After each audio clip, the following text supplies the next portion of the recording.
and welcome back to my channel. My name is Maisha and today we are going to be talking about my breast reduction. I just want to say that if any guy comes on this video talking about why'd you do that, blah blah blah, they look good to me before, but whatever. This ain't your body. This is my body, okay? So what we're not going to do is come on my video talking about how I should have kept my big boobs. Look, you'll get blocked, basically. That's it. We're not dealing with that. We're not dealing with that. Like, this is not your body. Like, we're not dealing with that. Anyway, little disclaimer, because I've been seeing people's videos of their breast reduction and like these weird accounts. I'm guessing they're men. They're coming on there talking about, well, the Lord gave you those boobs and why would you do that to yourself? Like, shut up, okay? Shut up. Just be quiet. Be quiet. So, moving on, we're gonna talk about, I have my little list of things of how my breast reduction went and why I got my breast reduction and how I feel afterwards and recovery and all that good stuff. So I'm gonna just start off by why I got a breast reduction. When I was younger, I'm 19 right now, I'll be 20 next month.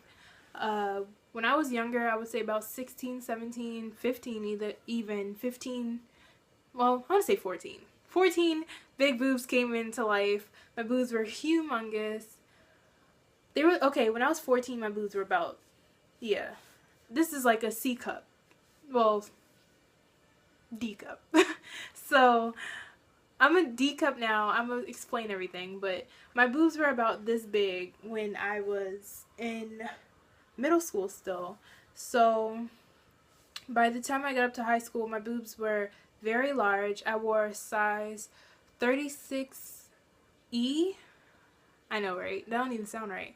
But I wore a size 36E and it was literally hell. Like, everything about it was bad, from my back hurting. Quit 2 of my jobs. I was working 2 jobs at one point. I want to say last year. Yeah, last year I was working 2 jobs. I was a manager at one job and I was a sales associate at another one. And all the running around and lifting stuff up was really painful on my shoulders.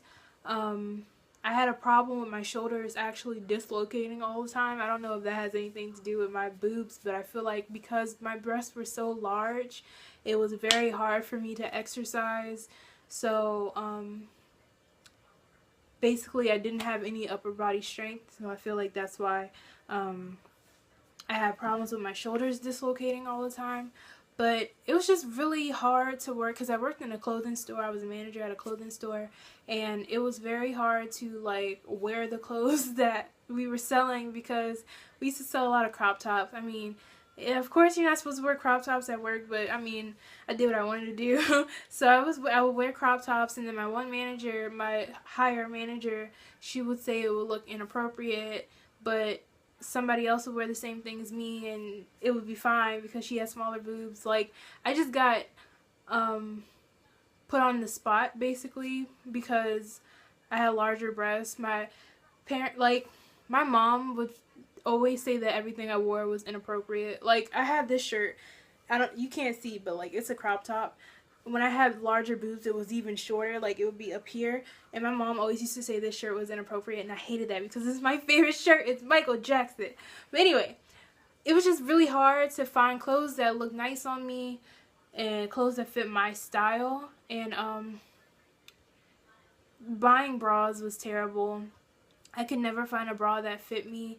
I could never find a bra in my size. Like, I couldn't just go to Walmart and buy a bra. I had to go to like Playtex or Is that what it's called? I don't know. I think it's called Playtex. The bra place. Yeah. I had to go to that or like a busty woman bra shop, and my bras were really expensive. My bras ran from about $30 to $60. I couldn't go into Victoria's Secret, was out of the question. I sometimes had to get bras shipped to me, And thank goodness that my neighbor, she actually had bras that she's never worn because they were too big for her, because she also had to get a breast reduction. She actually gave me some of her bras that were too big for her, and they fit me perfectly, and I love her for that, because they were just the best bras ever. I love them so much. But that was another reason why. Oh, and because I didn't like any of my clothes. Oh my god, I hated all of my clothes. Like, everything I put on just looks so stupid. Oh my god, I hated it. I hated it so much. Like, I literally just wore, like, the crew necks all the time because I just couldn't. I wanted to hide them, basically. Like, nobody really knew that I had large breasts until they seen, like, if I wore a tight shirt, until they seen it, like, they'd be like, oh my god. And I'm just like, yeah. I mean, there's nothing I can really do. I can't really hide them in the summertime, but like in the wintertime, girl, I'll be wearing hoodies and crop tops. No, not crop tops. And crew necks and just basically anything that could possibly hide them. Like, I didn't wear tight sweaters or nothing like that. And yeah, the depression, like when I had to quit my job, that's when the depression like really kicked in, because couldn't get out of bed. Like, my back hurt. Wow. My back hurted. My back, whoa. My back was in so much pain. Like, I couldn't, gosh, it was the worst thing ever. I don't miss them. Not even a little bit. But moving on. The way I got my breast reduction, like, paid for it, I got it paid for through insurance. What I did was I went to my primary care provider, and she referred me to well, first of all, I complained about my back hurting all the time since I was about 16, and she was just like, well, when you get older, we can talk about a breast reduction because your body isn't fully developed yet, and they might come back, even though they can still come back now that I got it done. But she just told me to wait until I was 18. 18 came, I was just like, maybe I can exercise and lose them. No, that didn't work. So 19 came, and I was just like, yeah, it's time for them to go. I was scared a little bit, but like once they were gone, I was just like, oh, this isn't bad. I like this. But yeah, I went through my insurance, and then my doctor, she referred me to a plastic surgeon. From there, I went to my plastic surgeon. His name is Dr. Lowe. He works in Maryland.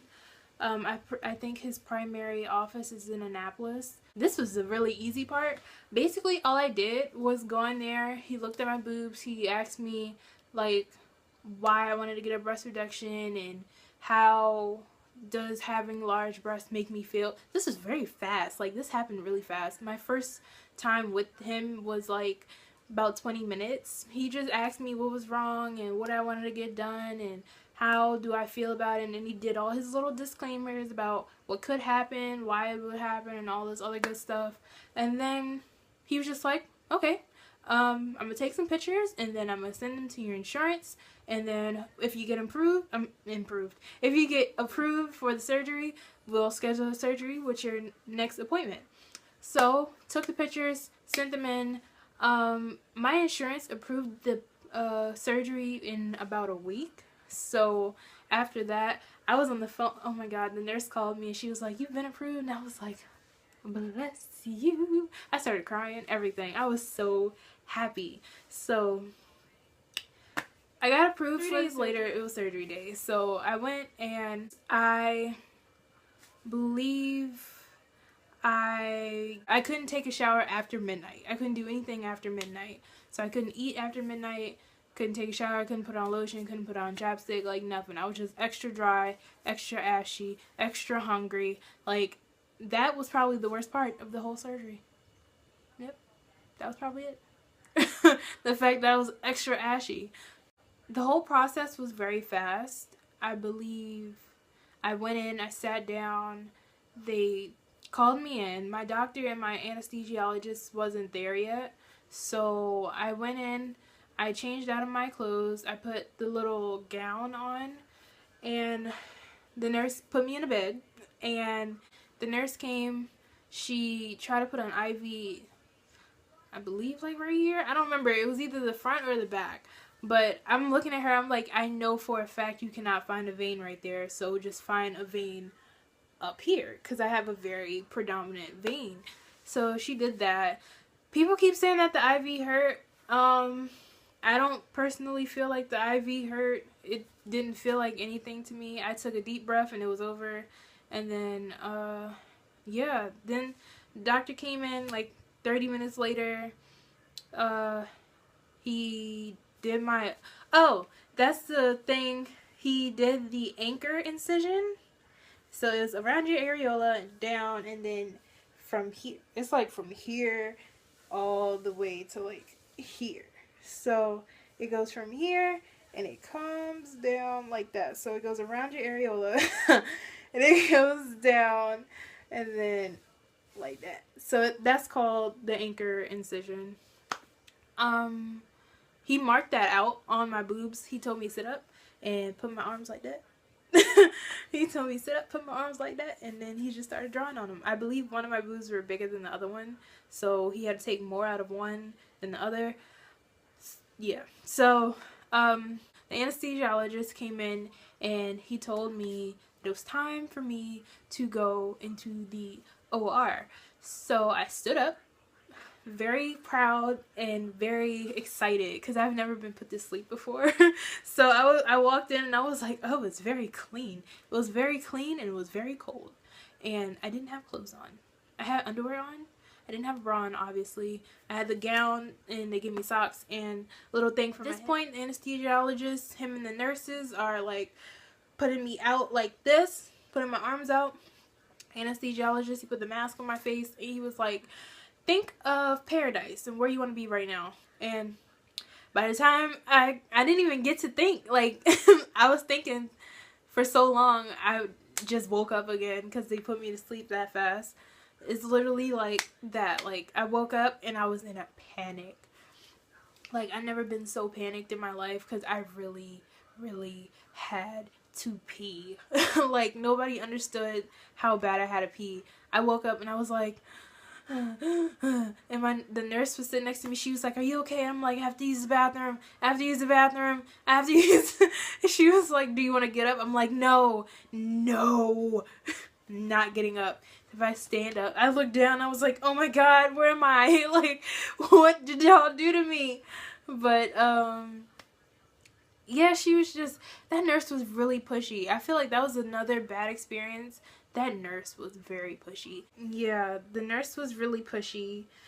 That was another thing. She, like, made me stand, like, okay, the first time I had to use the bedpan, I know. And then the second time I had to pee, like, you have to pee a lot when you wake up. Oh my gosh. So I woke up, I had to pee, like, immediately. And then I just laid there. My mom came in and I was looking around. And then I was like, I have to pee again. And she was like, alright, you have to get up. So she forced me out of the bed, basically. Made me pee, and then forced me back in the bed, and then was like, you gotta put your clothes on and leave. So I'm like, dang, I've barely been up. I've been up for 30 minutes, and y'all rushed me out already. We're just gonna get into recovery right now. So I want to say, I mean, it wasn't bad. For me, it wasn't bad. I feel like it was literally not what I expected. It was very easy. First few days, of course, was, you know, when I got home, I remember I got home, I laid in bed and I went to sleep. I had all my pillows like stacked up, so I was literally sleeping like this. Like, I wasn't laying down at all. And after, like, you don't want to lay down. It feels like everything is just like just pushed into you. Oh, it hurts so bad. It didn't hurt, but it was just really uncomfortable. Like, everything was just pushed into my chest. I had this black bra on, and when I went back the next day, because my post-op was the next day, the doctor said that my bra was too tight, and my mom wasn't listening to me, because I was like, this bra is too tight, and she's like, no, it's fine. I'm like, no, it's too tight, like, I cannot breathe, like, undo it, because you can undo it up here, and then it had the latches in the front, and I'm just like, just undo these ones because that shit was tight. So yeah, I had the nice bra. I still wear that bra. That bra is the most comfortablest bra on this planet. Like, I love that bra. I don't care. I prefer that bra over the sports bras I'm supposed to wear. But I say but a lot. Wow. So I couldn't cook. I couldn't lift my arms up like this. Of course I can do it now, but I couldn't do this. I had to, like, you have to keep your elbows level with your shoulders, so you couldn't, like, do anything more than this. I couldn't cook. I couldn't bend over. Oh no, there is no bending over. I couldn't cook. I couldn't bend over. Couldn't dress myself. Couldn't shower. I couldn't do anything for like the first 2 weeks, but like during the 3rd week I was good. I got prescribed oxycodone, so the pain wasn't really bad at all. It was more like me just being uncomfortable, and honestly sleeping propped up like that was the most uncomfortable thing about the whole surgery. Sleeping like that, I had really bad pain in my tailbone, and I just stood up a lot. I was walking around the house a lot during the recovery time because laying in bed was really painful. That was the only bad thing about it, just being in bed. So I just walked around and I sat downstairs, and I didn't really lay down a lot because it was that painful. Can only wear sports bras. You can, wear the hoodies that zipping up in the front. You would want to get sports bras. I personally like the sports bras that aren't razorback. Razorback ones hurt my shoulders for some reason. I'm not completely sure why, but the sports bras that aren't razorback, they're perfectly fine with me. The surgical bra was probably the most comfortable one to wear, so I stayed with the surgical bra for a while. I actually bought some nursing bras. They were about $3 each from Walmart, and they're the white or gray or black bras that come like this, and you latch them in the front. They're for nursing, the moms that are nursing, then you just unlatch their bra in the front.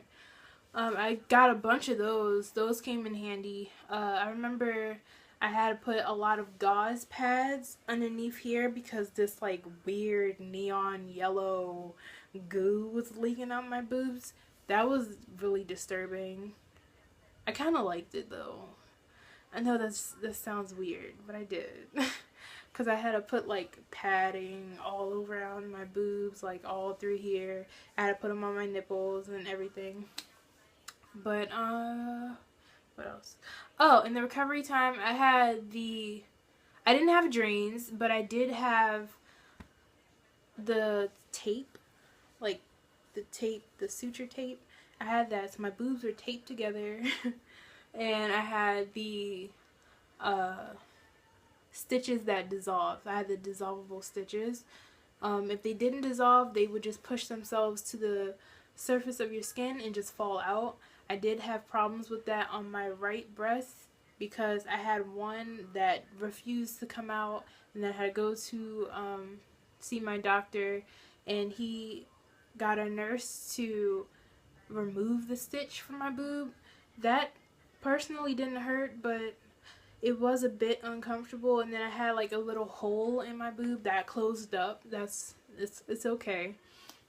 I had to go back to the doctor about 3 times to make sure I got all the stitches out because the stitches were still like pushing their way out to the surface of my skin. After a while, that just stopped. Everything's all healed up. There's barely any scarring. I did use bio oil on my scars. I got that from CVS. I just got the small one. I rubbed that. I still do it even though it's 6 months later. I had to wait until all the sutures were closed and all the yellow stuff stopped coming out the bottom of my boobs before I can start using the bio oil. But the bio oil, I feel like it did help. You are supposed to massage your breasts. I massage my breasts still because I want to make sure there's like little to no, because you get the scar and then it's like a lump. I don't want any of that. So I've been massaging them still, trying to make sure that the scarring is as flat as possible. I do want to give you guys some tips on this. I would say to First of all, bring a pillow with you when you go to surgery. You want to put the pillow, after surgery, you want to put the pillow between you and the seatbelt. That actually helped a lot. I had seen that on somebody else's video that they did that, and it really does help to put that pillow. I still, even after the surgery, when I had to go back for my post-op appointments, I still took a pillow with me because it just made the ride way easier. Another tip is to get one of those bed trays. I have like a bed desk, I want to call it. It has like the desk part and then it has a cup holder. I use that instead of like trying to get up and keep going to get food and stuff. I would just put food. My mom would put food on the side, so if I'm hungry I can just reach over and get it instead of me getting up and going to her room and being like, Mom, I need food. So yeah. Oh, make sure you have people in the house with you because you're gonna need it. People are very helpful throughout this process. Make sure you have a lot of pillows. Make sure you have things that button up or zipping up in the front. I didn't realize how many things I had that zipping up and button up in the front, and I actually went out and bought more, so then I feel like I wasted money a little bit because now I don't even wear it, but yeah. Okay, so your boobs are not fully healed until the 6-month mark. So you don't want to wear bras. I still personally won't wear bras with wire in them because I just don't want to. I don't feel comfortable doing that right now. And plus, I'm enjoying not wearing bras, period, because I had to wear bras my whole life.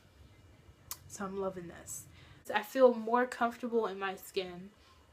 And plus, my boobs look awesome. Like, because I had really large areolas and now they're like really tiny, and I still feel weirded out about it. Like, I'm just like, why are they so small? But yeah. Oh, and some people are worried about feeling in your nipple. I, like, when I walked out, because it was still cold outside when I got my surgery done, so when I walked out of the doctor's office, my nipples got hard. My nipples got hard. So my mom's like, well, at least your nipples still work. And I'm like, yeah. As for breastfeeding, I don't know. I don't have kids. Hopefully I can breastfeed if I do have kids. If not, I mean, I don't know. They're pretty good size for my body, so I'm pretty happy. They took about a pound and a half all together, so I feel lighter. I feel like my back doesn't hurt as much as it used to. I feel pretty damn good. And I feel like that's pretty much it. It was really fast. Like, I don't even remember having big boobs. Like, I look at old pictures of myself and I'm just like, how did I survive like that? I'm very grateful for being able to get the surgery done. I am very happy with how I look now. That is my breast reduction thing. I'm sorry. I mean, it was really, really simple, honestly. Yeah. If you're thinking about getting a breast reduction, I'm just gonna say do it. You want to get it done, go get it done. You'll be mad if you don't get it done, because when you finally get it done, you're gonna be like, well, I should have did this shit forever ago. So that's how I felt, honestly. I feel like I should have did this last year. But anyway. Thank you for watching my video. I will put out another video soon. Bye!